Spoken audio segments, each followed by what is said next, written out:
Okay, I think we're live. Mm-hmm. We're live. Okay. And then we will give people... We are all set. We are live on Facebook right now. All right. Uh-oh, something happened. I think. Ha! We are live on Facebook as of 10 seconds ago. Awesome. Yep. All right. Well, it is 6:59 p.m. here in Randolph, Massachusetts. Welcome to the Noteworthy Experiences Music Studio Family Fun Night. I see we have 4 people joining the live stream already. Welcome. My name is Emilie Catlett. I am a violin and viola teacher here with Noteworthy Experiences Music Studio. This evening I'm joined with my fiance, Isaac Litt. He's going to be playing the cajon on some of our opening pieces here. He's also my wonderful sound engineer. So very happy to have him for a lot of reasons. All right, we have 5 people. I think that's a good quorum to get us all started. 7. It's up to 7. Up to 7 now. Oh, wow, yeah. we're styling. We're styling. We are just building and building an audience. Okay. Well, this is going to be primarily a viola concert because, well, I am a violist more than I am a violinist. And I feel like the viola just really doesn't get enough love. So, yeah, primarily viola concert. And it would not be a viola concert if I did not start with some kind of solo Bach. Because I think I'd be breaking some kind of divine rule of classical string players if I didn't start a concert with solo Bach. So we're going to play some movements from Bach Cello Suite number 2 in D minor. D minor is considered to be one of the saddest keys ever, but we are going to be livening it up a bit. So one more thing before we begin our concerts. Some classical musicians would say that there is a right way and a wrong way to play solo Bach. I am not one of those classical musicians. I spent the last 10 years of my life learning how to play Bach the right way, and I decided, you know what? These cello suites are dance movements. What if we turned them into dance movements? And I also happen to be in a relationship with a drummer who's very flexible. So we're going to start with the Prelude to Cello Suite number 2. I've changed nothing about my part. He's just improvising. Well, don't tell them that. Yeah, no, it's great. It's great. 1, 2.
to Bach Cello Suite number 2 in D minor. And thank you for anyone new who is just joining us for this free family fun night with the Noteworthy Experiences Music Studio here in the greater Boston area. So the next movement is an allemande. This is a sort of fastish dance in 4, but not quite so fast as some other movements. So this is sort of a dance to get you warmed up. So this is our allemande. 1, 2, 3, 4.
Just like we rehearsed it. Oh, yes. All right. Cool. So that was the allemande in D minor. I see. Oh, hey, Johnny. Good to see you. Johnny Mock is one of the cello teachers here at Noteworthy Experiences Music Studio, and he's also one of my schoolmates from the Boston Conservatory. Thanks for tuning in. And that's the only comment I can see from here. I can scroll down. Hopefully we'll see more. Let's finish our box set, and then we will respond to some more comments. All right, so didn't feel up to playing the Courant today. Sorry, all Bach enthusiasts, but this minuet in D minor is super cool, especially when we add Catlett to it. So it's a super duper hard, but that's okay. When has that ever stopped anyone? All right, 1, 2, 3, 1, 2, 3.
That was Minuet from the D minor cello suites.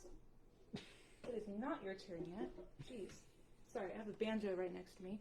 All right. The last movement in our box set today is the Gigue. I think it's just time for a little personal story. The first time I heard this, I was listening to a solo Bach album by a very famous bass player by the name of Edgar Meyer, and he plays suites 1, 2, and 5. And I heard this movement as a baby viola player back in high school, and I was like, wow, I really, really want to play that. So that being said, this last movement, this Gigue, has been kind of a 10-year journey for me now, more than that, now that I think about it. And I play it differently every time. There's just something about it that really speaks to me, so I'm very excited to be sharing it with you guys today. All right, let's do the Gigue. All right, 1, 2, 3,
of solo Bach for the evening.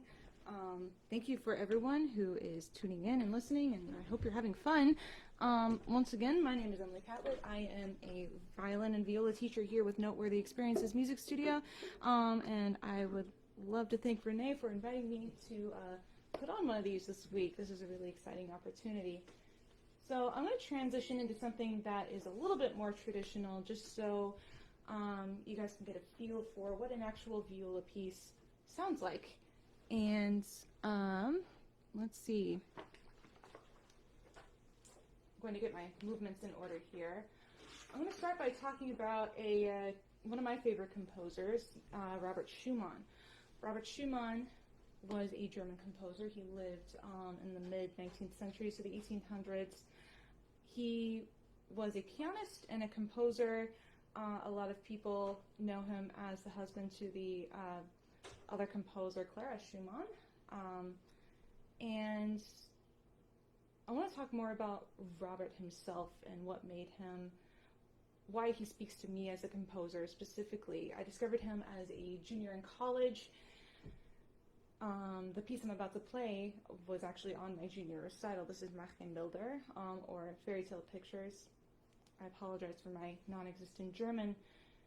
So, Robert Schumann was a very, very haunted man. He suffered from very, very intense mood swings. He had very intense lows and very intense highs. Comes out in his writing, and a lot of it really comes out in his music. And this is something I really hear in this particular piece. So we're going to get started with Märchenbilder, and I think we're trying something. So the last time I played this, I had a real pianist. She is this really amazing pianist down in Houston. Her name is Shadon Yaffe. This time I have a piano bot. We make do with what we have in quarantine. So I'm going to do a quick check to make sure my Bluetooth speaker is still working. Yes, it is. Okay. So while I'm playing these 3 movements of Märchenbilder, I want you to think about how these different pieces make you feel. So these are images from different fairy tales that Robert Schumann liked. And if you hear something in particular, please leave a message in the comments. I'd love to hear what you all think. So this is the first movement with our piano bot.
I think that's a gorgeous opening to a very melancholy fairy tale. I think there's probably a ghost in there somewhere, if I'm being perfectly honest. All right, movement number 2. The word that comes to mind is silly. This is a very, very silly movement. So we're going to play that up a little bit.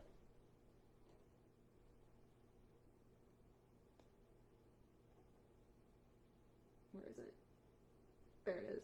Okay. I'm going to give the app Metronaut a plug for giving me my piano bot today. All right, this is the second movement, second fairy tale.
Alright. I'll let me know when it's kind of fun to play. The ending's very strange. Alright. Alright, regrettably, I will not be playing the third movement of this group of pieces because just really felt like it needed a few more days of practice before I played it in public, so next time I will definitely play it. So this is the last movement, probably my favorite, because it really highlights the romantic nature of the viola. So a lot of fairy tales end with wedding scenes. I don't believe this one does. I think this is more of a lullaby, so I think at the end of this fairy tale journey, whoever is in this story finally makes it to a place of safety and is very, very happy to be here. So this is the lullaby that ends Robert Schumann's Fairy Tale Pictures.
is your dose of some very, very high classical music.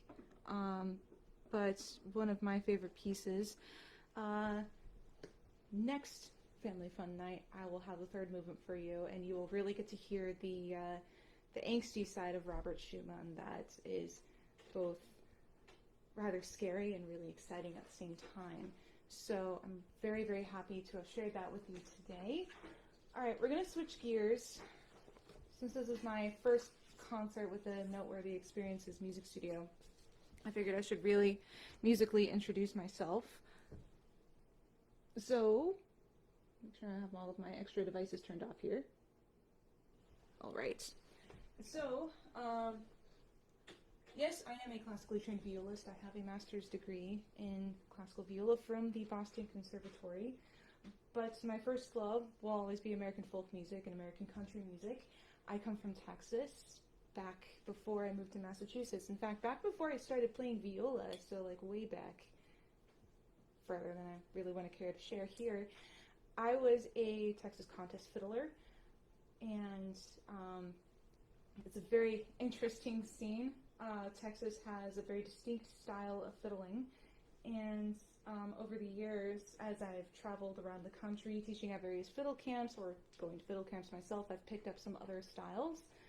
So I really want to switch instruments for a moment just to give my left hand a break. I'm going to take a sip of water. So I've had this banjo for about 5 years now, but I really only started practicing it in March of this year when a little thing called the pandemic hit, and we weren't allowed to go anywhere. And I was like, I think I'm going to teach myself how to do claw hammer style. All right, so this is my baby. This is my banjo, and it's not wanting to stay in tune today. So I'm not familiar enough with the claw hammer style to really play a traditional claw hammer tune for you. So I'm actually going to play a set of tunes that reflect some of my favorite artists in country and folk music. And I'm actually going to start with one of the great female artists of the millennium. Her name is Taylor Swift. This comes from her 1989 album. And it's just a quick, cute little song that got stuck in my head whenever that album came out. So here we go. This is How You Get the Girl on Clawhammer Banjo.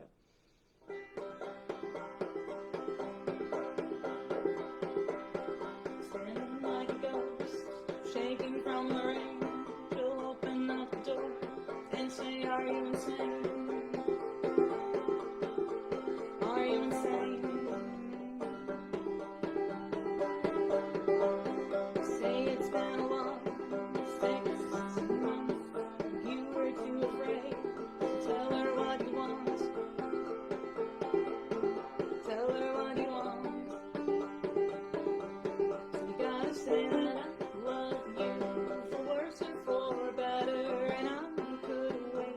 Forever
just a cute little song that I like. Actually, kind of, the first time I heard it, it threw me back to the 90s a little bit. Alright, so this next one is sort of a reflection of things that are really making me excited at this time. So I did mention I was a huge country music fan, and Dolly Parton recently came out with a huge autobiographical coffee table book kind of thing, which I promptly bought because Dolly Parton is incredible. So I'm going to play Jolene. I had a band back in Houston and we did this all the time, but I was never the one singing. So this is actually kind of fun to be singing it for you guys. Alright.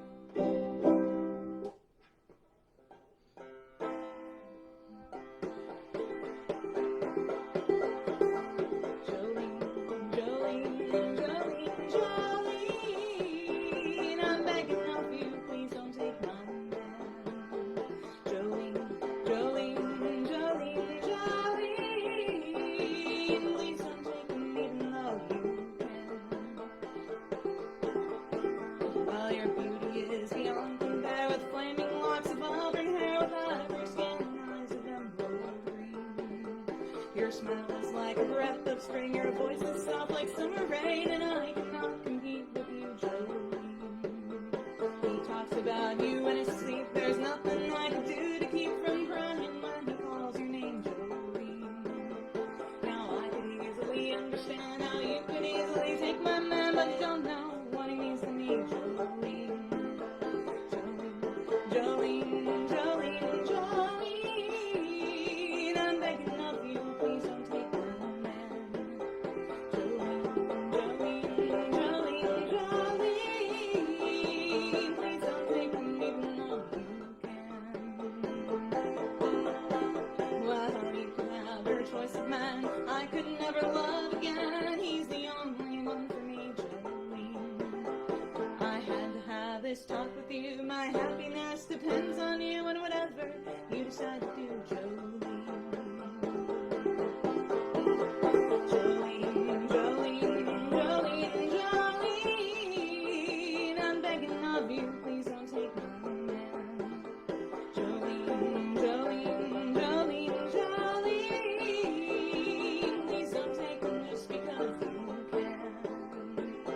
Please don't take him even though you can.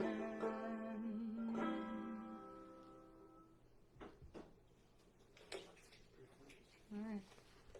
It's a little bit of Dolly Parton for you. Alright, so that's just a sample of things I've been working on during quarantine, and actually, I'm worried I'm going to kick this over. So I'm just going to do that, where it's not going to fall over and make a horrible noise. Alright, thanks everyone who's been sticking with me so far. So I promised a couple of fiddle tunes on this set, and I have more than a couple of fiddle tunes. So we're going to return to viola, but I'm going to show you something else that I like to do that is probably not exactly viola kosher.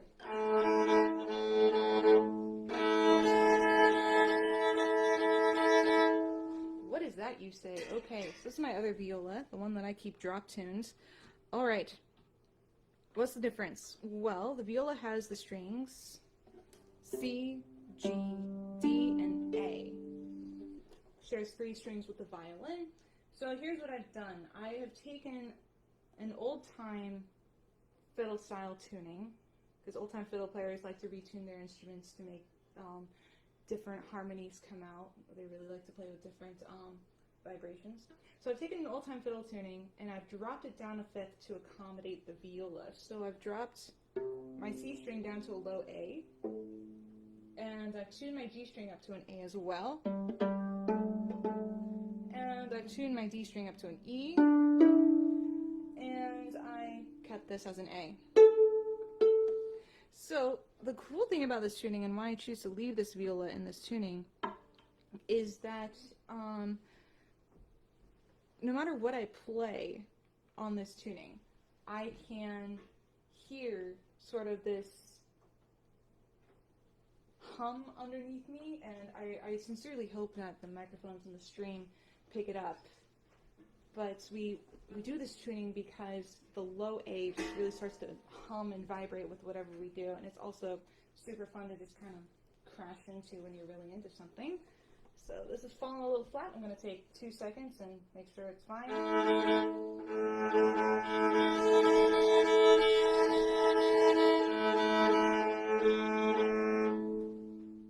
Alright, so I'm assuming that some of you watching this stream today are violin students, and I'm assuming that many of you violin and other string students have studied with the Suzuki program. And Suzuki's great.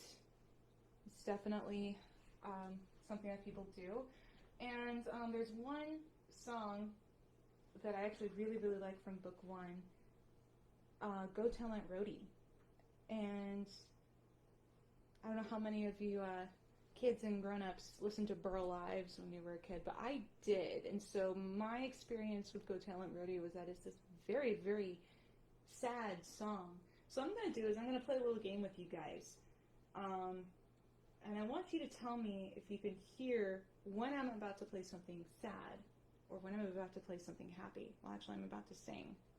So we're going to sing Go Tell Aunt Rhody from start to finish with my drop-tuned viola.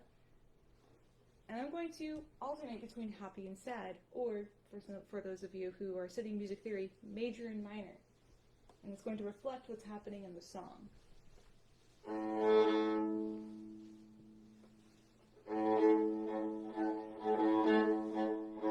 Go tell Aunt Rhody, go tell Aunt Rhody, go tell Aunt Rhody, the old gray goose is dead. Go tell Aunt Rhody, go tell Aunt Rhody, go tell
Rhodey, go tell Aunt Rhodey, go tell Aunt Rhodey, her old gray goose is dead.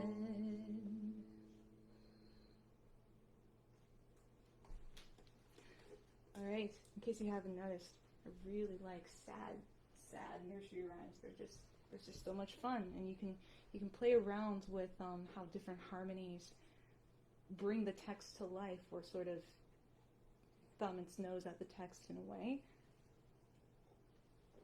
So yeah, go tell Aunt Rhodey. Very, very sad song. Alright, let's see. So I talked about old time fiddling. Old time fiddling. Okay, I'm gonna backtrack. So old time fiddling really isn't all that old. It's about as old as the United States is. It comes from different traditional styles that European settlers brought from Great Britain, from Ireland, from France, from Germany. Really, wherever they came from, they brought their music with them. And since they were European, they often brought their fiddles with them, since these are German-inspired instruments. And then they mixed it with the music from the indigenous peoples, music from the African slaves who were brought here as well, and it's turned into sort of a very unique American sound, but a lot of people say it sounds like Canadian fiddle playing, it sounds like Irish fiddle playing. I'm going to play another cross-tune piece for you. This is called Chinkapin Hunting. I did not know what chinkapin was until actually today. I thought maybe I should look this up before I play it. Chinkapin is a type of chestnut tree, according to Wikipedia. So we'll take that with a grain of salt. But this is Chinkapin Hunting. It's super fun. It was taught to me by the old-time fiddle player Bruce Molsky, who's over at Berklee College of Music. And I feel bad for him because I brought my viola to every single one of our private lessons, and he didn't play, so we had to figure it out between our instruments. But we did come up with something, and this is the result.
So I see it's getting to be about that time. I would like to thank everyone who has joined me for this Free Family Fun Night right here at the Noteworthy Experiences Music Studio.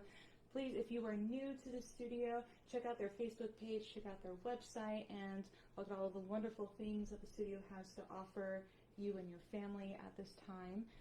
So I have one more little piece for you guys this evening. And this is another one of those pieces that I heard, another composer I sort of fell in love with in high school. And he's a contemporary composer by the name of Mark O'Connor. Mark O'Connor is very near and dear to my heart because he is also, first and foremost, a fiddle player who then decided to set foot into the classical world.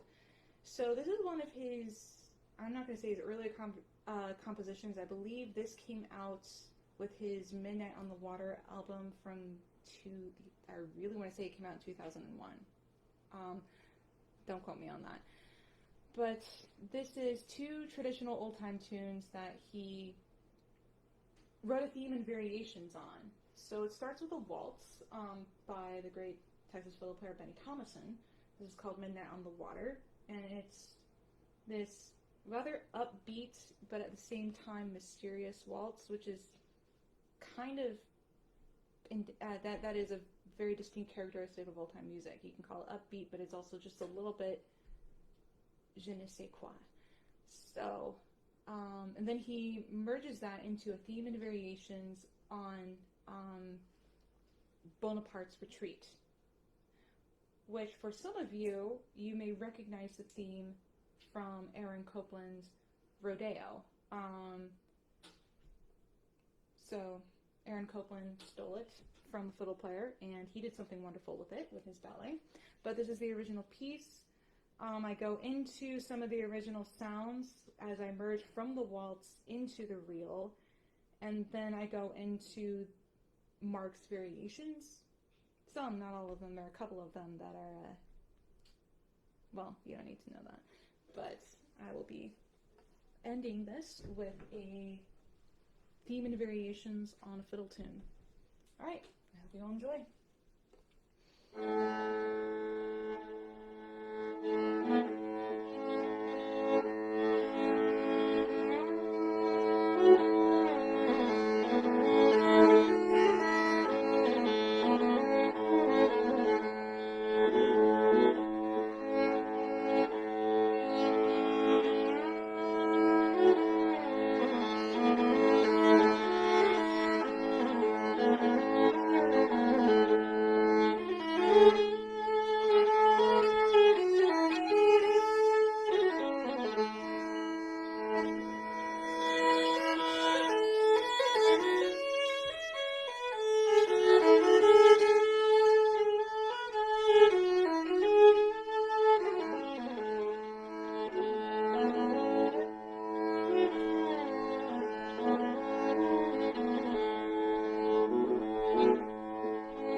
Minute on the Water, mixed with some theme and variations on Bonaparte's Retreat.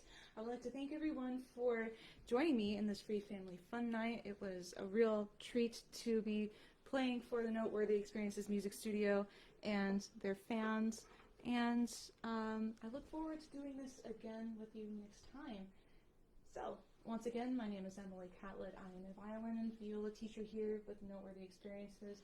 Thank you to Renee and Marie for facilitating this event, and tune in next time for the next Family Fun Night. Goodbye.